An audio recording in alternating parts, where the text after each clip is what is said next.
the second.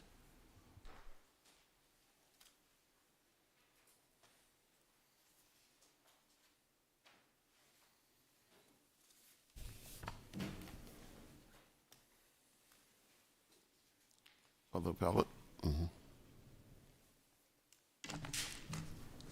Good afternoon, and may it please the court. My name is Justin Morgan, representing the appellant Shanira Tankard on this matter from Crabtree and Patterson, the Putnam County Bar. Respectfully request 3 minutes for rebuttal time. Yes, sir. You may proceed.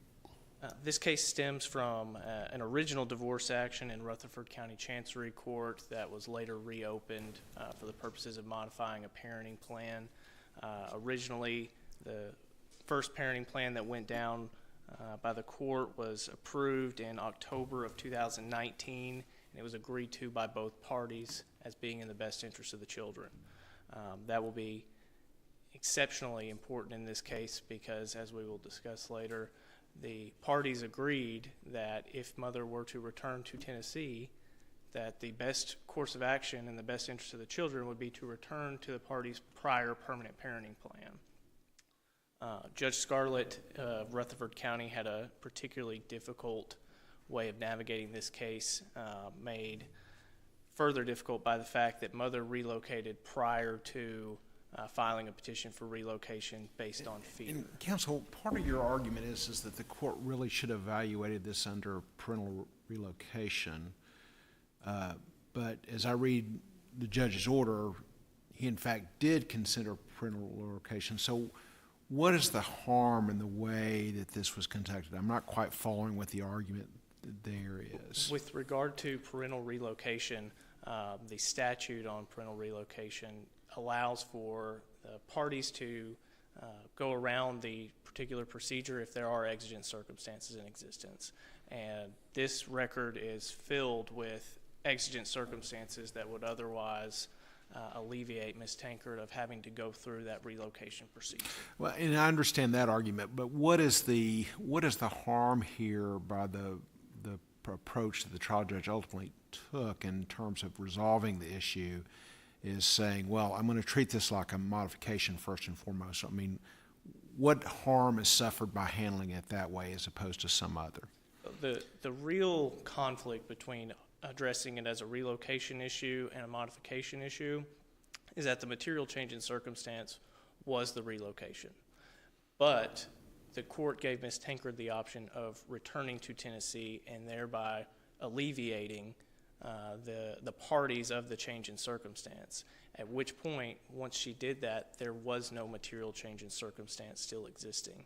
And because of that, the parties, neither party would be able to get a modification of the permanent parenting plan from before, because there would no longer be that material change in circumstance. So when going to, even though the father here filed his own petition for modification, your position, really the worst that could have happened here is that the court denied the request to relocate, that at the worst case scenario, it was always going to go back to the original plan? Correct, Your Honor. And that's not only our position, but that was Mr. Tankard's position at trial. Mr. Tankard, counsel, his family members, everybody testified that the best thing that could happen in this case would be for the parties to return to their prior permanent parenting plan. And that is why the evidence here preponderates against modifying. I guess what worries me about that argument, though, is we're really more concerned about the best interest of the child in this circumstance. So even if both parents were, I'm certain the trial judge will want to take this into account, what the parents think is best. The court has to make an independent determination of what's best, right? Yes, Your Honor. But that determination, the conclusion that was reached, preponderates against that evidence, that all these parties agree if she comes back, we should return to the permanent parenting plan. Father made contingencies in the event that she did not come back. As the trial court pointed out, he could not force her to come back. However, if the trial court were to say, okay, you could come back or you can stay there, but either way, the children are coming home, then father submitted a parenting plan that had awarded him much more time. Instead, the trial court appropriately evaluated those circumstances as saying, if she were to come back, then I'm going to institute a 50-50 plan. The problem with instituting that 50-50 plan is it would require that material change in circumstance. And once she returned, there was no material change in circumstance. So why isn't the past violation and mother's actions in terms of undermining father's relationship a material change of circumstances? Even if she ends the continuing harm, further harm, hasn't the injury already been suffered at that point in terms of mother's actions in this case?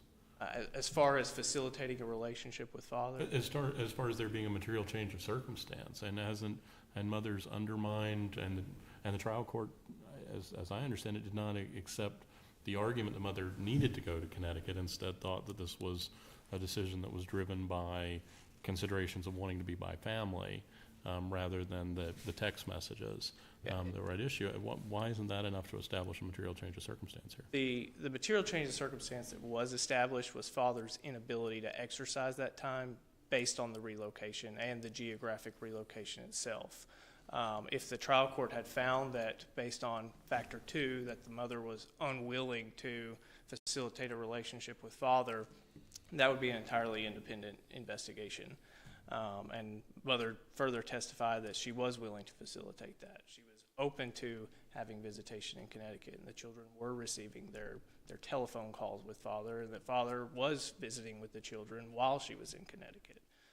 The record is pretty clear that these two had a very sordid history, and they were in conflict often. In fact, the physical altercation that was introduced at trial was not even the reason that Ms. Tankard left. It was just a matter of course through these parties' actions. And the only thing that really spurred her to leave was uncovering these threats. And I use the word threats very poignantly because Mr. Tankard also classified them as threats in his testimony.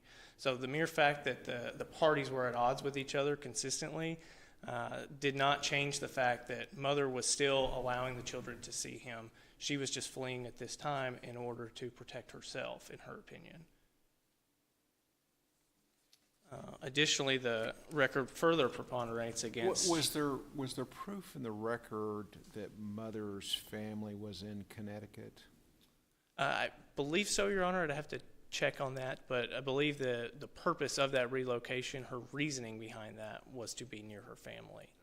Her family did not physically testify or appear in the Rutherford County Chancery Court to that effect, but it was known that that was why she would be moving to Connecticut.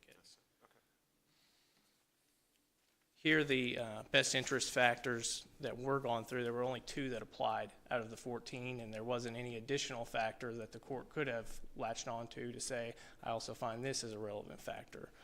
The only factors were mother's willingness to facilitate a relationship.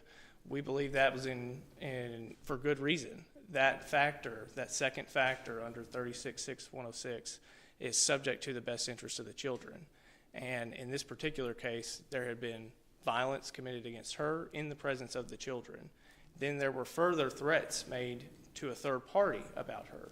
Not necessarily threats directly to her, but thoughts that he was having ideas about how he could kill her. And he knew that this was unhealthy, and he knew that this wasn't best for him. And then ultimately, the text message that did spur Ms. Tankard into leaving was a reference to that physical altercation that suggested she, quote, had not learned her lesson.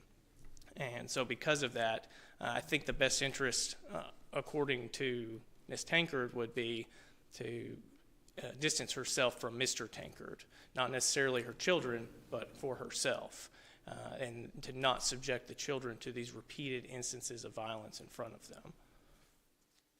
The record also would suggest that even with the material change being corrected, and therefore there not being any legal remedy for a modification petition for any party, that designating Mr. Tankard as the primary residential parent is also in error. The record reflected that approximately 40% of Mr. Tankard's parenting time, the children were at his parents' house, and he was busy creating his businesses and producing social media, influencing videos, and things like this. Additionally, residential stability was an issue. Mr. Tankard had just moved into a new apartment right before the trial was commenced, and he openly acknowledged before that he was living in a commercial building, that there weren't separate bedrooms, that at some point his mother was living there, and additionally that he was going back and forth between the residential building and the commercial building. And so residential stability was a major factor in Ms. Tankard's mind as to why it would be inconsistent with the children's best interest for him to be designated primary residential parent.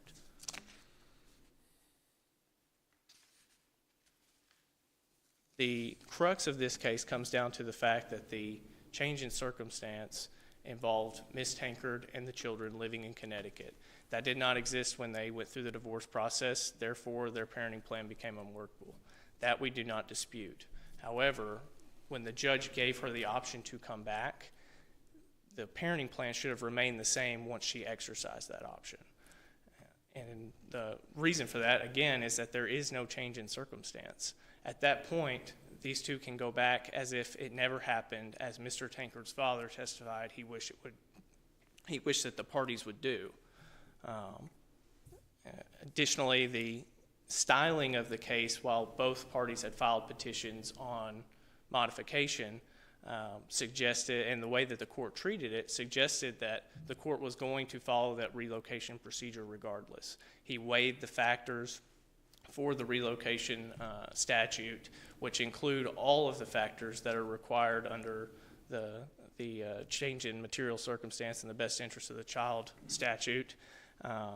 And he also concluded that if she were to move back, that she could have this alternate schedule, that he would not take all of her time away. The problem with that is, under the relocation statute, if the parent elects not to relocate, elects to stay, in this case to come back, then there is to be no change in the parenting plan. That's pursuant to 36-6108. It says only if the parent proposing to relocate elects to do so despite the court's decision denying the parent's petition for approval, should there be a new parenting plan instituted. And I would like to reserve the rest of my time if there are no questions. I hear none. Thank you very much. You do have your rebuttal. Yes, sir.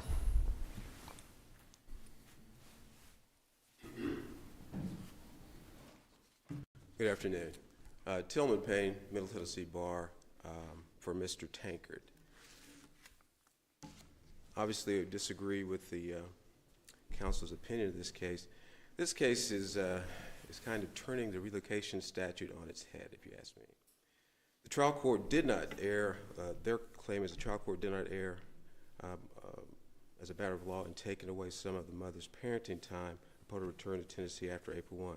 The court clearly analyzed this as a modification because both parties filed modification petitions. The relocation issue was well out of the barn by then. We were months after that. The mother, first of all, her now claim to try to get this relocation as an issue comes after she did not avail herself to any of the relocation statute requirements to move. She moved in the month of August when and filed what we consider a bogus petition for domestic assault in Connecticut. He went there, hired an attorney, had that defeated. The courts there ordered her to allow him to see the kids because they said that the order in Tennessee applied. She refused to allow him to see the kids. He didn't overreact. He comes back to the States. He filed So is the disposition, counsel, is the disposition of the Connecticut case on the abuse allegation, is that in the record? Your Honor, the Connecticut case is that she did not have jurisdiction to file an order of protection in Connecticut. I see, okay. So it was dismissed for a lack of jurisdiction, which she could have come back to Tennessee and filed the very same case. So is that dismissal, though, was that testified to, or is that order in the record in our case? That order, it should be in the record. It should be a petition, a part of one of the exhibits. Once he came back to the Murfreesboro area, he immediately filed a custodial interference case against her because he was getting advice from counsel. Well, what's your next step? Well, try to get her to come back. He did the best thing he did, which was file a custodial interference. That summons was served on her when she came back to Tennessee just to pick up a car. That case was pending continuously through the date of this litigation and was eventually resolved. And I don't think it was resolved before the case was heard by Judge Scarlett. She never availed herself to any of the relocation statutes, so therefore she shouldn't be allowed to bring this back now. The appellate court contends, the appellee contends that it is not appropriate in this case. They relied on the Strickland case to bring this case forward, saying that the court should look at the effect of the substance of a pleading rather than the form. So they want to say, rather than, even though they filed a modification, they really should look at the form or the substance and say this is really a relocation. Well, it's not a relocation. It was both parties filed modifications. And that Strickland case basically says that's only should be done when it's appropriate. In this case, it's not appropriate. It's not appropriate because she did not avail herself to any of the options she had through relocation for months. And the only time she actually filed a petition in the courts was after she was served with the summons for parental custodial interference. She had an option to file a petition to relocate at any time during this case and elected not to do so. Instead, she took the law in her own hands and absconded with the children and refused to allow the father to see the children. There was discussion about phone calls, visits. No, she did not allow him to see the kids in Connecticut. And that is in the record and was testified to. The father testified to that. There were no allegations against the father as it pertains to the children themselves. So therefore, there was no reason to keep the children away from him. And again, she ignored the Connecticut court's orders to allow him to see the children. The trial court did not err in taking away some of the mother's parenting time upon her return to Tennessee before April the 1st, 2022, because the record is devoid of factors, arguments, and requests. Well, that's not true. The court found a material change of circumstance because she had moved and without availing herself to any of the relocation statutes, and the plan was unworkable. And that was the reason for a material change in circumstance for the modification.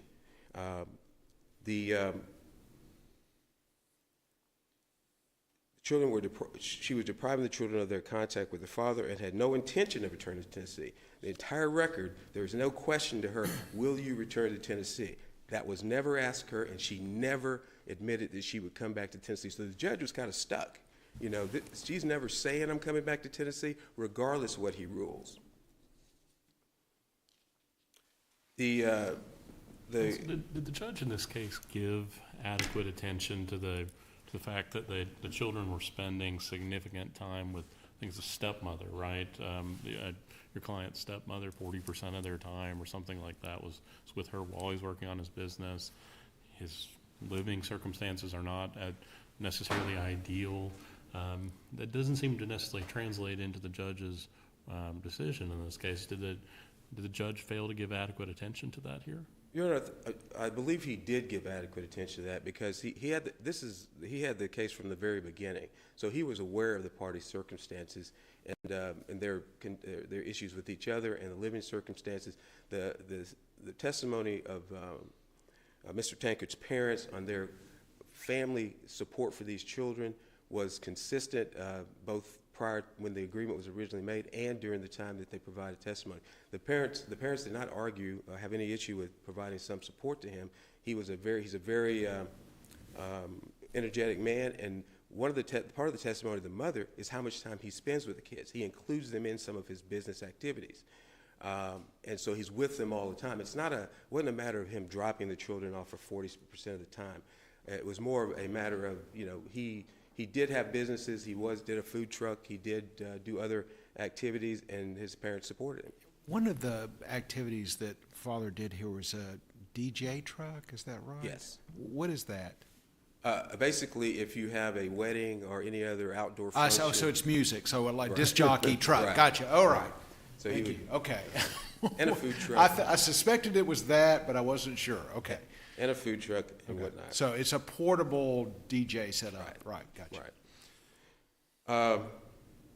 So talking a little bit about designating the father as the PRP. Obviously, once in the modification, once he determined there was a material change of circumstances, due to the mother's, the fact that she's relocated, and also the fact that she has refused to allow the father to participate in the children's lives. And in spite of his Herculean efforts, if you really want to be honest with you, because he had to do, everything he had to do was difficult. He was trying to contact them through various means, such as the iPads and phones, and she was thwarting even some of those efforts. And then when he tried to come to Connecticut, she wouldn't allow him to see him there.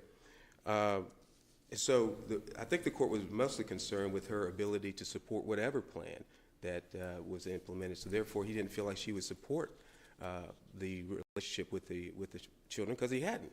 I mean, for a long period of time, she did nothing to allow him to continue to parent his children. Counsel, what was the schedule that your client proposed in its modification petition? In the modification position, he wanted to have primary residential parenting, and he wanted to allow her to have some holidays, and some large time in the summer. Okay. So, but not 182, I take it? No. It was that would have been pretty much unavailable to them, because they would either had to split half the year, and they couldn't have gone week to week because one was in Connecticut, one was in Tennessee.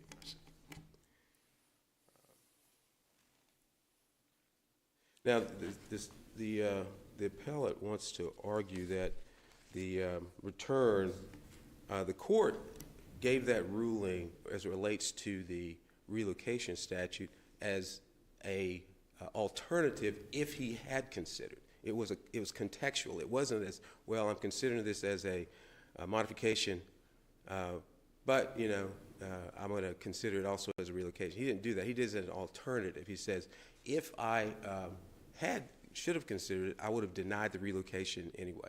And the reasons for the relocation, from what the evidence showed, the testimony of the parties, and the court's understanding and evaluation of the testimony, was that there wasn't a valid reason to relocate.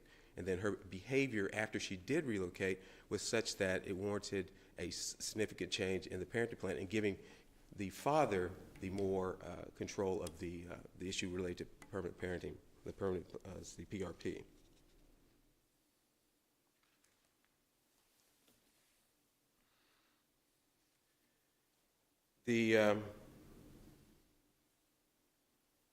I don't have the need for a rebuttal, because this case is one of those cases where we have statutes, we have processes, and when you go through one process, then that's the process you've chosen.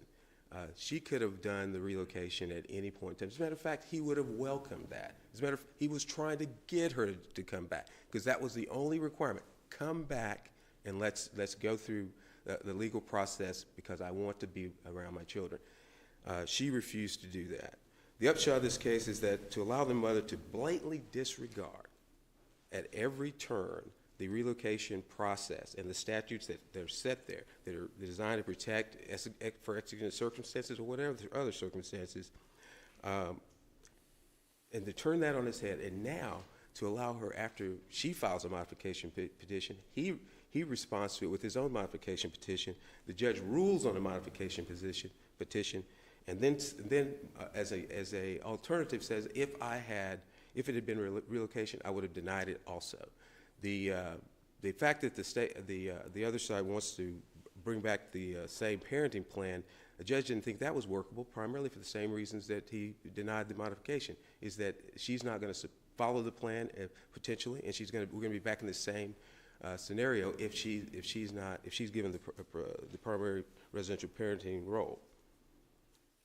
She failed over and over again to submit to the law of this case, and now she wants the very sanctions, or the court to sanction her unwarranted and illegal activity in trying to deny the father access to his children. The father in this case, it's clear that he was persistent, and he followed the rules. He could have done something different. He could have been he could have tried some other thing, but he followed the rules. She did not. And then she comes back, and now she wants you to upset the apple cart and change the rules so that they favor her, and apply a standard that wasn't appropriate because it wasn't what was asked for from the beginning. Therefore, we would ask you to affirm the ruling of the trial court. Thank you. Thank you, sir. Your rebuttal?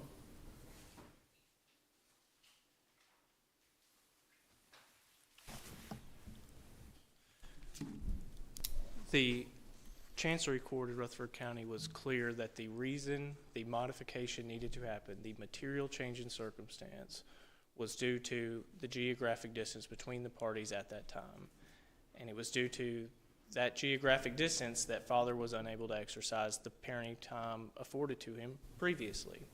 And as Mr. Payne announced, that is true, that it would be unworkable to make that plan work with the parties being so far apart. However, it is not Ms. Tankard that filed and asked the court to go under this relocation procedure. It was the court that gave her the option. And to suggest that Ms. Tankard is the one who is bringing that up after the fact is misleading. The court itself is who instituted the rulings on a modification or a relocation. The court takes over 2 pages in a 7-page order to institute how they would react if it were a relocation case. The court also, it's not just in the ruling, but also in suggesting if you come back, if you do not stay in Connecticut, and you treat this as if you had not relocated, then I will give you a different amount of parenting time. In doing that, the court is assessing a ruling that embraces the relocation itself. And the reason the court had to do that is because this is not just a regular modification case of a simple change in circumstance. Undoubtedly, the procedure was not followed. We argue that Ms. Tankard should have been exempted from that procedure based on the exigent circumstance. The court disagrees, and I hope that this court will take the opportunity to address that in an opinion to give other courts guidance on what those exigent circumstances may be, as in this particular case, they were threats of violence. But it was not Ms. Tankard that raised the question of relocation. It was the court itself in giving her those options. And the court did so, I think, correctly because of the principles that we in the judicial system react to, the evidence that's put on, and the substance of the case rather than the simple forms and the simple pleadings that are put forth. The pleadings need to reflect, or the evidence needs to reflect the course of action that needs to be taken by the court, and the court reacts to the evidence, not just the pleadings. And because of that, and because Mr. Tankard says the best option for us is to return to the prior parenting plan, because that was argued for by counsel, because his family agreed the best course of action here and the best thing for the children is going to be for us to return to the prior parenting plan upon Ms. Tankard's relocation back to Tennessee. This court should reverse the trial court's decision to take away Ms. Tankard's parenting time and designate her as the primary residential parent in reinstituting the original permanent parenting plan. Thank you, sir. Thanks to both the attorneys for your presentation. Your case has now been submitted to this court for resolution. You should receive our opinion and judgment within a reasonable period of time. Thank you both. You may be excused. And Madam Clerk, will you recess court for another